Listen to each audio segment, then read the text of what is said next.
How'd you follow that? The dance. Agenda 27.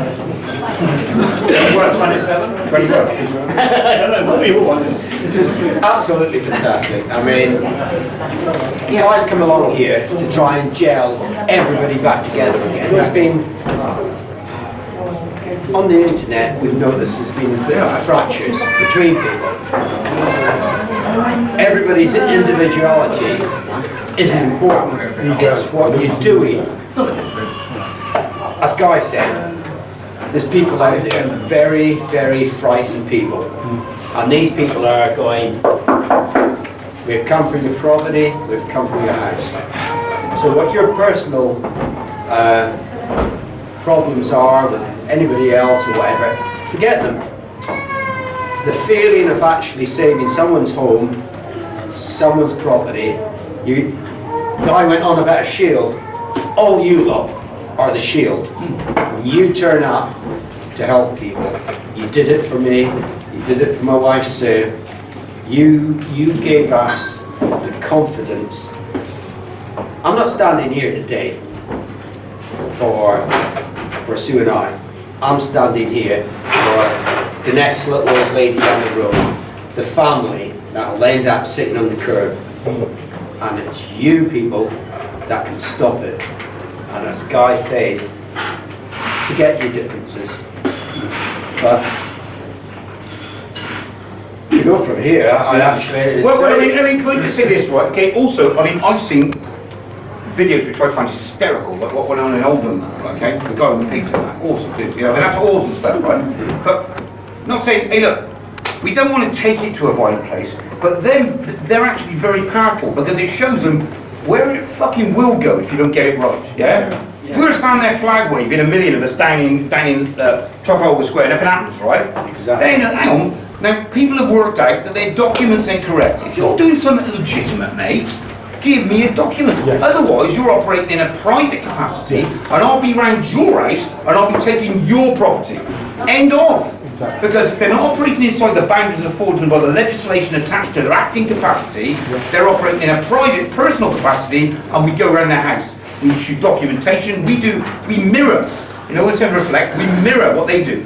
Get in the mirror, and that's why I said people, you know, the things that went on in New York with the pepper spraying people. Yeah. Look, I'll tell you what, I said at the time, and people have done it now, and probably not to me, but I mean, perhaps I foresaw it. Get big aluminium, not glass, shiny metal. Yeah?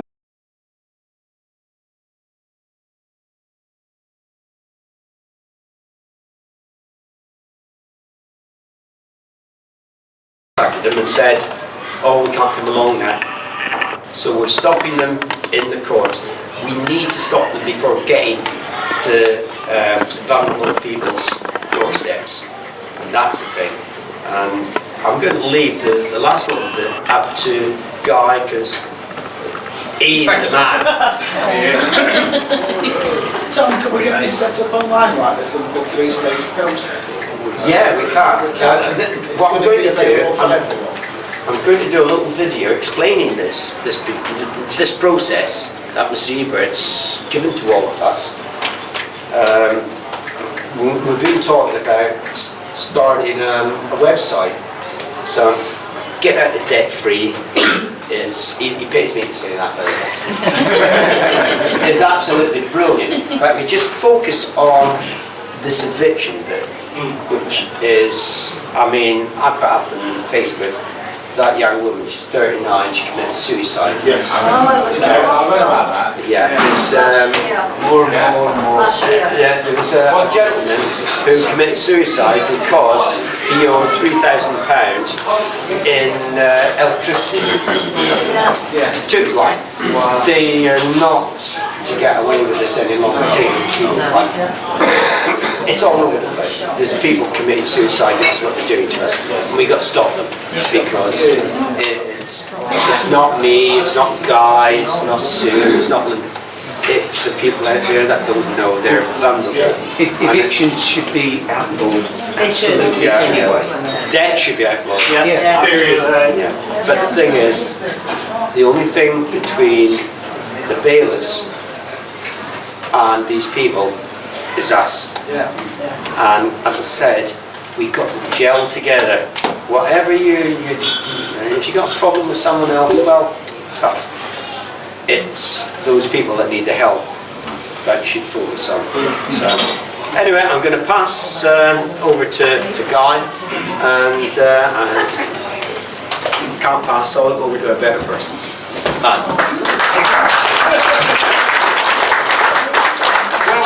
Well, what we're saying is this, right? Okay, because I get a lot of stick because I was involved in common law and stuff, and which is perfectly correct. But again, it's a lot of that stuff. You're talking law stuff. It's over the head, and that's and that's where the problems lie. What Mr. Ebert's done is he's actually given us a tool to dismantle them, right? Okay, because we know it's wrong, not just constitutionally, but on a moral basis. When people are trying to come around and take someone's house based on circumstances of time. But of course, if we haven't got the tools, if they're coming around us, we haven't got the tools, it's wrong morally.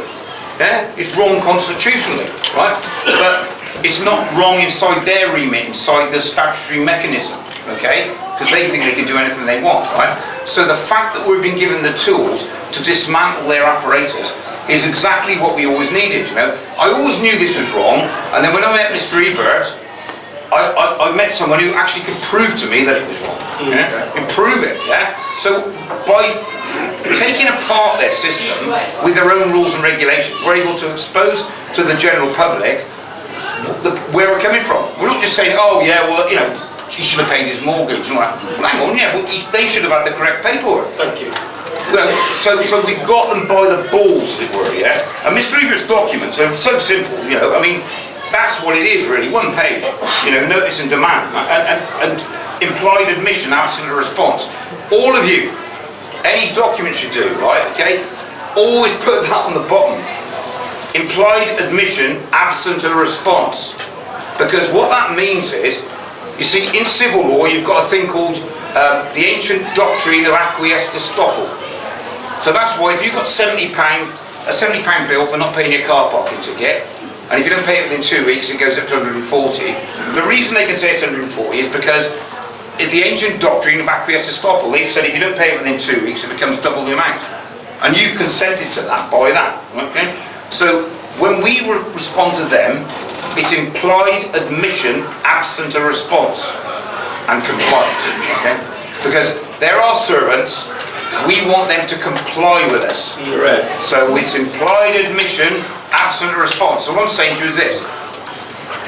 In the criminal law, there used to be a thing called right to silence, which still exists. They can't get rid of common law principles. But in the 90s, Tony Blair made a thing that, well, a jury can take an inference from somebody not responding. So when the police interview you, they'll say that if you don't give a response, a jury can take an inference from it. Well, it works for us now, because if we write to these criminals who are trying to harass us in their acting capacity and they don't respond, and we've given them a time limit, and we put implied admission, absent a response and compliance, and they don't respond within that time, then we're entitled to presume that what we've got is we've got an admission of guilt document.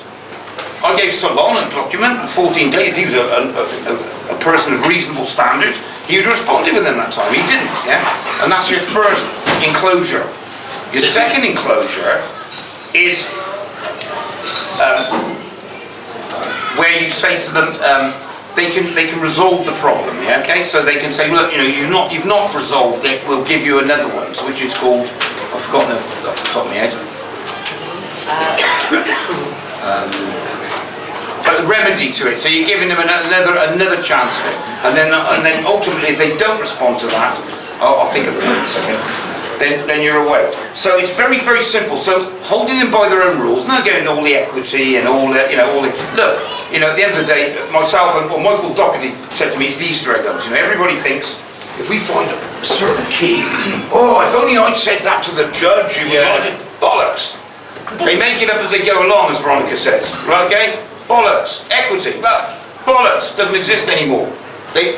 None of that exists. It's correct, but it doesn't exist. Same as common law. It's correct, but it doesn't exist because they're operating in a completely different remit, right? So what Mr. Ebert's done is analyse and scrutinise their material to the point where we can actually take them apart inside their own documentation. And 542 is very important because it means that we've got access to the court file in 48 hours. 541 is very important because I was trying to file commercial liens, as I called them then, notarial instruments and things for years, and they weren't accepting it. But under 541 you can do it. So under their own rules, you apply the right rule. I don't know if anybody's seen the Lawnmower Man film, yeah? Yeah. Access denied, access denied. You've got to press the right button, right? And if you press the right button, you'll get the right result with these claims, yeah? And that's and if you don't, great, because you can expose to the public. These people they don't hold their own rules. So what have they got? If they haven't got their own rules, we know they're breaking the law under common law. We know they're constitutionally incorrect. They're morally incorrect. So what the hell have they got? Well, give me you, and what you're getting, and like Slom's saying, you don't get documents, okay? You don't get documents off these people because they don't give you them because they're fraudulent. And they probably don't know that, but the people who give them certainly do, under no circumstances hand that document over. So they hold it under pain of death. Yeah? Notice of fault opportunity to right. So you give notice of, there you go, notice of fault opportunity to cure, the second one. So all the stuff that Robert and I was saying 10 years ago that I was interested in is correct, yeah? Because basically you're going through a process. And implied admission, absolute response. You know, if I say to you that you've done something to me and you don't respond, I can prove that you've had it, service of the document, and you haven't responded within the allotted time, then I give you an opportunity to cure the fault, and you don't, and that's when you go for the lien angle of stuff, the notarial instrument. And I did all these things years ago. Well, I didn't even know why I did it really, but I knew it was right. I didn't know why at the time, and I didn't try and exercise them. And I know now, God, it's almost like someone was telling me not to exercise them because I've still got them. And they're still acting judgment. So it's great. You're just basically putting these people to task. So, and Mr. Ebert's stuff is the way to go. Because we can physically stop all this shit with communication by just turning up. And secondly, they're not going to give us the documentation. Hey, I mean, do any of you know a case where they've handed anyone any documents recently? No? I mean, I'm watching stuff on YouTube. Has anyone get any documents? It's like Wesley and I'm running around it. No? Well, why not? I mean, if I was giving someone, I'd be there and giving them the stuff. Hey, mate, I'm legitimate. No, they haven't got it. And this boils back down to the judges themselves, right? Because what's happening, everything that's happening is being operating in a private commercial capacity. So when you're going into these courtrooms, they're in the venue of the court. They're in a building that's a court, but it might as well be a tennis court or a badminton court. It's not a court of law. It's a private commercial capacity. That's what they're operating in. And so when you go in there and there's a judge, that man, he may be a judge in the criminal court, a QC, which is what they usually give me, who think they're clever people. But to me, they're just big criminals. When I'm dealing with district judges in county courts, they're just failed solicitors who sit inside the county court for 16 or 18 appearances a year. They're clowns, they don't know nothing, right? They're acting as neutral arbitrators, supposedly, But when they put a QC in front of me, I know that guy is a criminal, right? So you call it like it is, right? I was in Hereford Crown Court, which they used for against me, against Barclays Bank, the official receiver, and this bench solicitor, and they had 3 barristers and me. I asked for individual hearings. They had the judge who hates me, right? His name's Piers Higgins, and he's a QC. So as a QC, he would be there putting people in jail for murder. He should be a proper judge, but he sat on this civil hearing, and he's never given me an order because he knows that his orders are void, and he knows that he won't sign his orders. Well, if you want to sign his orders, if I've only got an MOT, which is a statutory instrument, the same as any court judgment, if I went down to and got an MOT and I walked out with the MOT and hang on, he hadn't signed it, I took it back in, excuse me mate, can you sign that? You stand under your own work, didn't you? Well, they won't stand under their own work because they're commercially liable because they're operating outside the boundaries afforded by legislation and outside their oath of office. So it's fraud. So what we've got to do with these people, what Guy Taylor's doing, and if anyone else is interested, that's what I'm telling you, right, is you put them to task on it, right? So when you're appearing with these claims, you tell them straight, I know you're operating in a private capacity. I know that you're operating in a private capacity, and this is just business and commerce. And so what I did, because he won't give me any court orders anymore, he'll physically give me a court order, and the last time we were there, all the public galleries started slow hand clapping him, which is great. And he said, "You're a criminal, Mr. Taylor." I said, "No, I was 20, 25 years ago. I was a stupid twat, really. I was a young boy who didn't." I said, "But that's why I recognise criminals like you, right?" And all the barristers with their things, all of that. And they put the three of them, and ultimately, we ripped them apart. And in the end, again, like Paula's thing, where they turned their back, public confidence. They got no confidence, it doesn't exist. Right, because that's all they got. They got no law. Security guards are as well. Security guards in the court there. Awesome dudes, and they will say, "Look, if it really kicks off, we're on your side." I guarantee it. I swear to you that. And they said that straight to their ex-army boys. And I said, "We know this is a load of shit. We watch what goes on YouTube because bless them. The sheeple, the flock are watching Sky and watching BBC, and they're not engaging with this stuff. But I mean, more and more people are waking up by the moment. Slowly. But they are. But I mean, I'll read this out to you, right? Because this is I've said to you about Piers Higgins, who's a corrupt judge, absolutely corrupt, right, okay? And I've had plenty of rows with him, and the best experience I had with him is when we were in the Crown Court, because they use the Crown Court to get more people in for the thing. I kept calling him administrator. I said, "You might be a judge when you're in a Crown Court, but this isn't a Crown Court today, this venue is a civil court. You're administrator." "I'm a judge." "You're administrator." And of course the clerk starts all smiling at me and all that. And so halfway through it, just for a giggle, I said to the clerk, I said, "Can you give that to the administrator, please?" And she turned around and gave it to him. And so I winked at him like that, so she knows that. So this clown here is giving orders out against me for the last 2 years. So I'll read this out to you, and this is the sort of language, and you can afford to do this, right, okay? When you've actually given them a common law instrument, and they know, look, the reason they're laughing at us before was because we can't enforce common law. They know this is a common law jurisdiction, but we can't even enforce it. But they can enforce it with bailiffs and the old Bill stood there like dummies behind them, who don't know the law. So engaging them with it in what they understand. And so this is what I did with this judge, because he'd give me all these orders verbally, but won't give me them physically. So I'll read this out, and this is what I sent to him. I sent this along with the commercial lien document, the notarial instrument.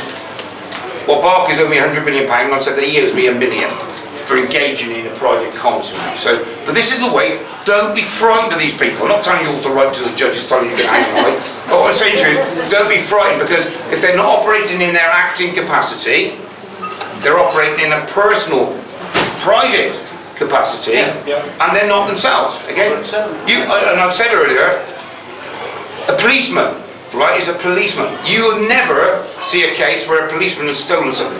Never. You can't have it, because a policeman is acting as a police officer. PC Chris Smith, if he came here and stole that in his uniform, the moment he stole it, he'd be operating outside the boundaries afforded him by legislation attached to his acting capacity, and Chris Smith would be Chris Smith the moment he put that in his pocket. He wouldn't be a police officer. Right? So that's exactly where we are with these characters, right? And the same rules apply for the judges. They're making these orders, and that's why now they won't give me the orders. So what they're doing, this is what they're actually doing. They're letting the prosecution type out their own order. They're having the farce of a court case where they're saying, "Yes, no, you're talking gibberish." I've right roused them recently. But the court never produces the order. The prosecution, or whoever the claimant is, will produce it, but of course it's not legitimate. They're just trying to fool you into that, manufacture your consent. So I'll read this out. This is Judge Piers Higgins, QC. I sent this on the 10th of July, right? "Dear Judge Piers Higgins," I wrote to him in his acting capacity, "I am giving you the courtesy of writing and addressing this to you in your professional acting capacity. You will be aware that all actors must at all times operate inside the boundaries afforded them by the legislation attached to their acting role. Anyone operating outside these boundaries does so at their own peril and are therefore then liable in their own private personal capacity. You appear to have acted as a judge in various civil matters concerning Guy Taylor, my legal fiction, since February 2012. Yet I have never received any signed or sealed orders to establish any existence, authenticity or evidence of your professional work. You have been asked for and witnessed by members of the public, blatantly refusing to provide any material evidence of these alleged orders. Hereford County Court have been requested to provide this evidence, but are unable to provide any orders that have been signed or sealed. Hereford County Court staff have confirmed that no such orders exist in the court file. A jury is entitled to take an inference from silence or a non-response. It is my true and honest belief that no such legitimate signed and sealed orders actually exist. And this being the case, you are therefore acting in a private and personal capacity. We are all equal before the law. Myself and my entire family have suffered and continue to suffer as a result of your actions and those of the criminal known to you as Michael Horn, a bench solicitor I was in prison in the 80s. You ain't really a solicitor. Michael Horn has a criminal record and is falsely claimed to be a solicitor.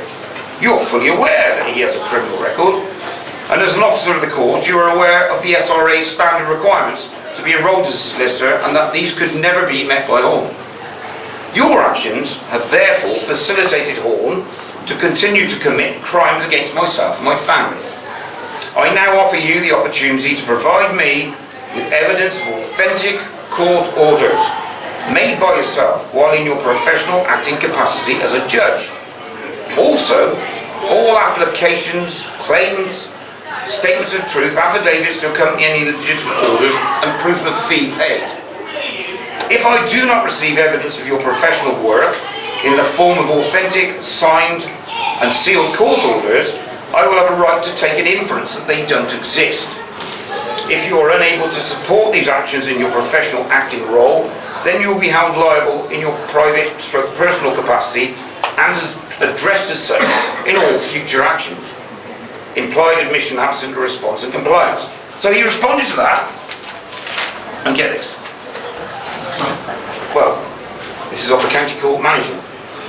I have passed your letter of the 10th to His Honour Judge Piers Higgins. The judge informs me that your letter does not require any further response. So I immediately contacted the court and thanked them for that, because that means that he's operating in his personal capacity, and I know where he lives, so documents will be sent to his own house, because he's engaged himself and he owes me £1 million, right? But No response as well. no response, but I mean, I'm not telling everyone to go out and do that. What I'm saying to you is, I'm doing it, right, okay? And so, if people, I don't expect anyone to do anything like I do, but I'm doing that shit, right? And if I'm doing it, then take warmth in the fact that if I'm doing it, right, don't be frightened of it. Don't be new block, go and do it, or whatever, if you're not. But I'm doing it, and they're not doing shit back, right? And it's because they haven't got nothing. They've got nothing. We're dealing with criminals operating in private capacity. And that's what we're doing. They're robbing us. They're robbing us fucking blind. Apologise for the language. But they are, right? And we're stopping it. We're stopping it with boots on the ground. And we're stopping it by asking for the paperwork, which they haven't got.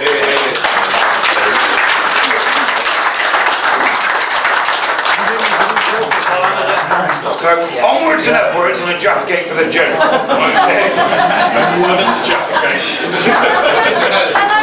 Don't waste the Jaffa. I've just had a thought, and that takes a bit of doing. Yeah? Thank you. If we can get a flyer, cheap flyer, mid-8, for Beat the Bailiffs response and that lot, and every single person that is on Beat the Bailiffs good for response puts it through 100 doors around where they live. No, but I'll tell you what, the Beat the Bailiffs and get a debt. I mean, the amount of coverage we've got is awesome. You know, you've got to take out. on the internet, they need it through the letterbox. Yeah, well, that's it. And also maybe in the city centres, I know that we and Vicky speak about. What's the minimum? I mean, CeeLank, I got that 50,000. 57. Well, what's the densest population area-wise? Well, the core, I don't know.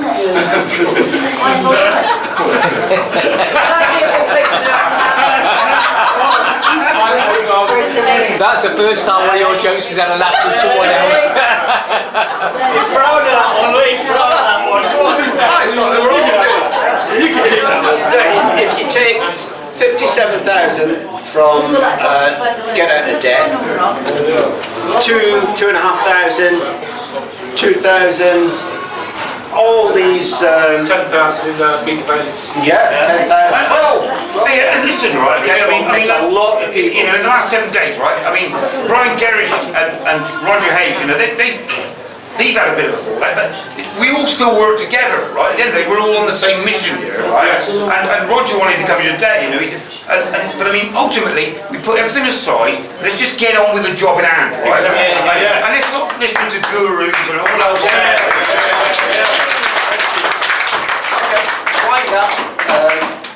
It's been a great meeting. I think everybody enjoyed themselves, especially since Guy came along. He's gelled us together once again, and that's why Guy came here. Well done, Guy. Hey, listen, and that's because what happened to Tom's? Look, that's what we want. Action. We want people. Look, I don't care if you know nothing about the law. You know things are morally wrong. You know it's all going wrong. Go in there and engage with people and meet people. You do something about it. That's what we're doing. I mean, but what happens is after periods of time, it starts diluting. It dilutes, right? And that's why get engaged in common law action, common sense, right? Common law is common sense. Keep engaging, keep moving, yeah? I'll come as much as I can, help out, and I know Tom will, and I know Salon will. Let's keep this thing going, right? We're getting bigger and bigger, and if we start dividing into the IRA, the real responsible, okay, it's just gonna lose momentum. But ultimately, we're all after the same shit. Let's get on with it. Let's get on with it, right? Okay, because we're there, right? And we are. As Guy says, it's diluting everything. I mean, absolutely spot on. We all got to stand together, and as he says, forever forward and upward. So, thank you all for coming, and without you, Guy, myself, Sue, Linda, may as well talk to ourselves. Yeah. So, it's you that counts. Power to the people!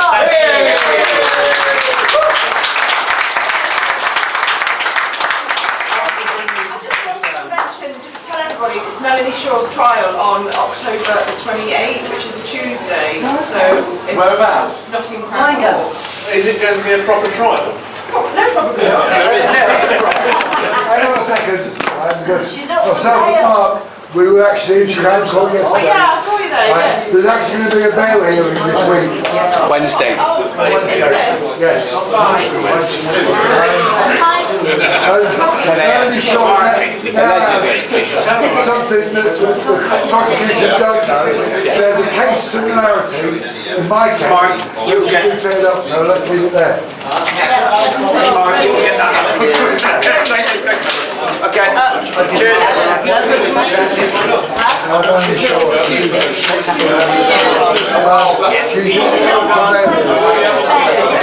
looked at bail.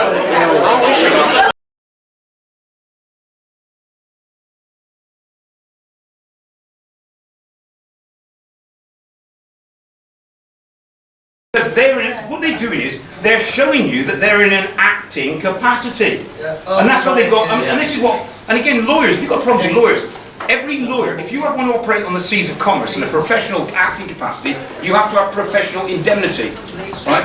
Without that, you're acting in your own personal, private capacity, and so that's another area. But you need people specialising in these areas, yeah. You know, and there are people. I mean, I think Michael, I told Michael, yeah. The professional indemnity, because if these claims aren't operating, you know, last year, everyone you've got a problem with, every problem you've got with anybody, the first thing, you don't have a problem with them, they send a solicitor to you, right?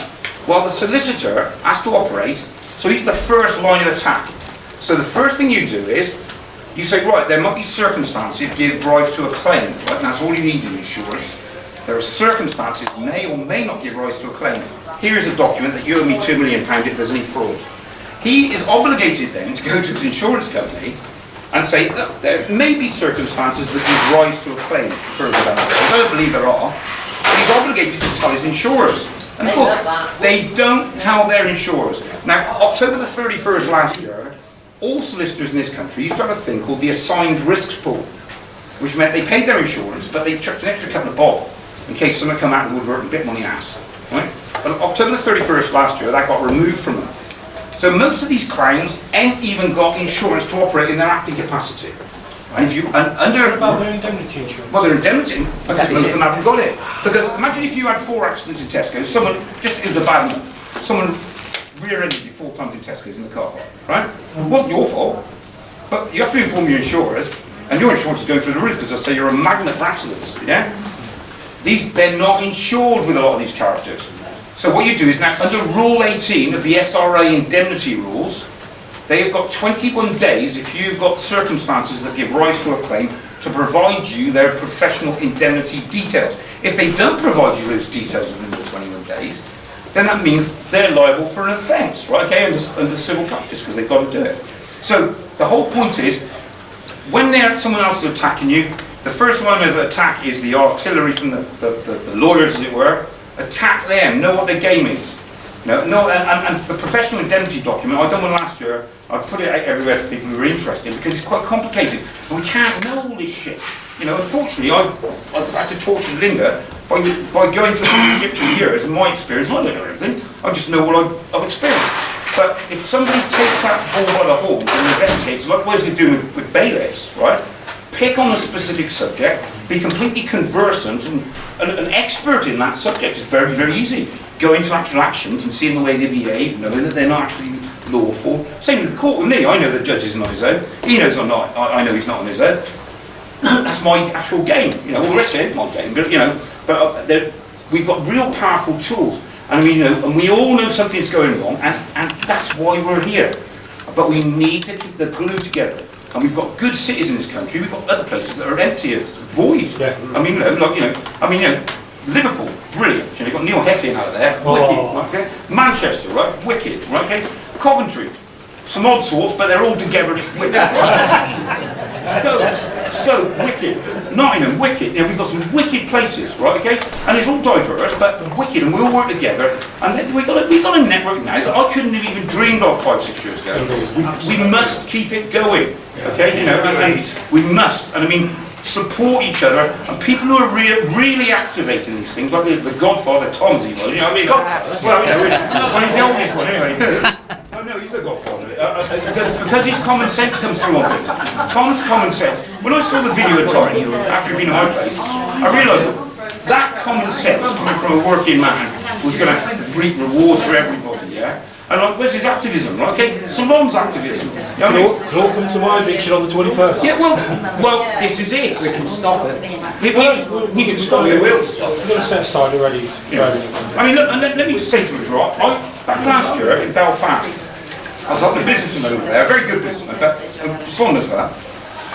I didn't know the score, I was just going over there because I just wanted to help everybody. Okay. I didn't realise the score. I realised after that what was happening. He was getting like a lot of money every week, about £30,000 in rents, and he was backing off bankruptcy. Well, I know that I can get rid of any court case for 6 weeks inside the civil court. I can get rid of it more now because of Mr. Ebert, but I knew I could bat it out. Yeah. So I was going there and I was getting looked after her, but I wasn't getting any money for it. But these people are coming to us now, and they're the people who should be supporting us for actions of people who can't afford it. Yeah. Because we will go to your house, even if we out of our own pocket, right? And the machine can't understand that. The machine thinks, oh, they're only going to go there for money. That's right. That's right. But so any business people that contact me, I like to promote the fact, look, I'm happy to help you and put you in contact with people, but we will like to be supported in our actions that we're doing for other people. Okay? And that's the way I feel we need to do that. But anyway, I'm draining you, so I'm going, right? Where is your I'm in Leicester. Yeah, I've seen it. I've got agrre who have actually submitted fraudulent documentation to the court, and the court was completely ignored it. Fraud completely ignored. Defraud completely ignored. Well, we're going to be there anyway. Everybody, what's the date? 21st. 11 o'clock. 11 o'clock in Leicester. Indeed. And it'll be out on the internet. It's already on Get Out of Debt Free. So did you get one of these? Basically, Yes. What Guy was saying about the documentation. Order! Should we have a break? Probably. I'll need a break. Tell Tom. Then what?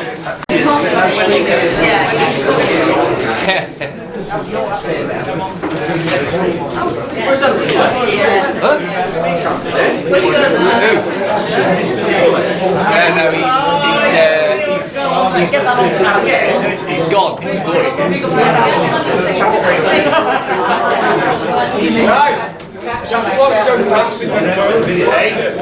Yeah, it's pretty good himself. Yeah, sorry. It wasn't, it was me. What, he sprayed you? Yeah, he did. Terrible for it. I tell you, that surgeon messed me up. Right, part 2. Or part 3. Was it part 3? Part 2 was brilliant. I slept through that. Brilliant. Actually, what we talked about when we part 1, what Guy was saying is absolutely gospel, and he is treading ground that we're all following. He's something different. So, Guy has mentioned about Mr. Ebert. Now, we're going to do a video in the future and put out the reasons how we can stop these criminals in the courts, not the banks. This is just the courts. And Guy knows this information better than I do. But basically, when they came from our home, they gave us a notice of eviction. Now, this isn't a warrant. This is just a notice. Now, Mr. Ebert prepared us all for this. So, as Guy talks about, what you've got to do, and these are for people that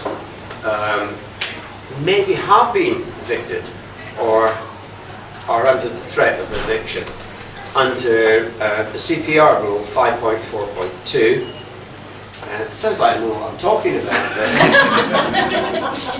But under that order, they've got 48 hours to produce all the documentation that's in the court in your file. That is not their file, that is your file. So they have to produce it. I'll put my glasses on for this, because there's no lights. So, on this one we put in, I require a copy of the warrant. Okay. Now they must produce this, but they don't. They'll give you something else. But what you must do when you put in these points, all bullet points, which I've documented before, you always get the court, unlike Guy, to stop stamping his documents now. They are required to put a court stamp on it with the date, and I always ask them to sign it. And as you can see on this one, if you can zoom into that, is actually signed, which is, I've learned, when you are going into Nottingham Court's quite a busy court. If you can get into the younger generation, so they don't know all the tricks, they will sign these things, they will do these things. But Sue actually went into court and said, there's a document and there's my copy, have it stamped. I want it stamped and signed. And the woman said, well, I'll stamp ours like Guy's, but you can't have it done. Sue said, yes, you will. And they actually did it. So they will try and put up a wall because they know that is evidence, and that goes into court with their stamp. It's into the file. So to summarise, this is only a quick half hour to finish up the talk.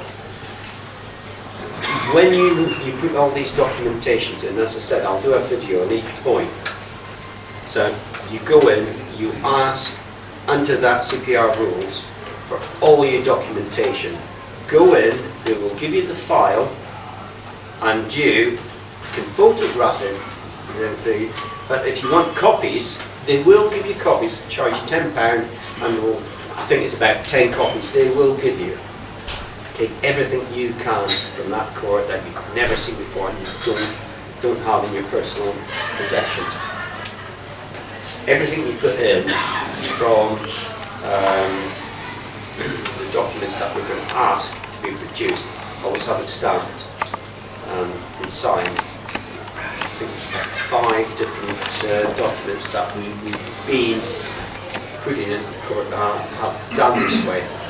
And then the last one is a clarification because they refuse to look at clarification. Yes.